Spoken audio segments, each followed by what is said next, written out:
Why the ISIL PR campaign is yielding results. Germany's security agency says the jihadists in Europe are euphoric over Islamic State's military success. And a recent study concluded that there are now 42 million ISIL supporters in the Arab world. Well, let's discuss that alarming figure with the man who calculated it, security analyst Mauro, who joins us live now here on RT International. Thank you very much for your time. Thank you for joining us. How then do you account for ISIL's widespread support?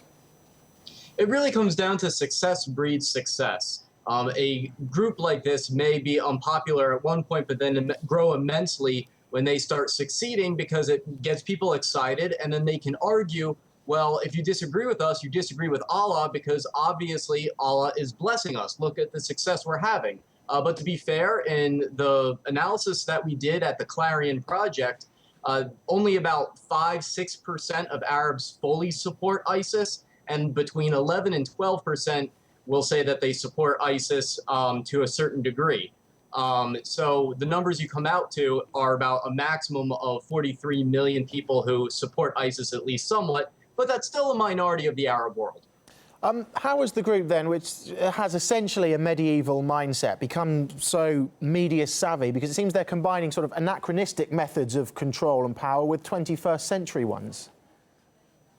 Well, it's because they're very intellectual in how they present their ideology. They like to debate. Before their accounts were being shut down left and right, it was easy to get in contact with them, and they would explain their ideology and debate it from an Islamic point of view. And they bridge that gap between medieval ideas and Western technology, sense of humor, even Western pop culture in some cases. So it's a different presentation than what you get from Al-Qaeda. We've seen reports in the last 24 hours or so that the so-called moderate Syrian rebels are imitating ISIL's executions, taking the lives of some Islamic State soldiers. Is the region here spiraling into barbarism, do you think?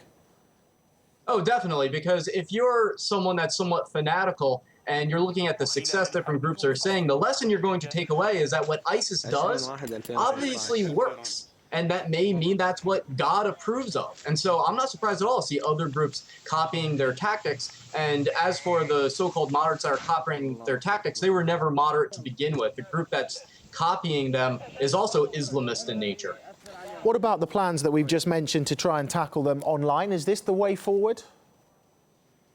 I can be persuaded either way. I'm very conflicted about this because on the one hand, I'd love to make it impossible for them to distribute their communications online. But then on the other hand, if we fail to do that and they're still able to distribute it, what we've lost is the ability to map out their networks on social media by seeing who's talking to who. OK, our security analyst, Professor Mauro, thank you very much for joining us here on RT International. Thank you.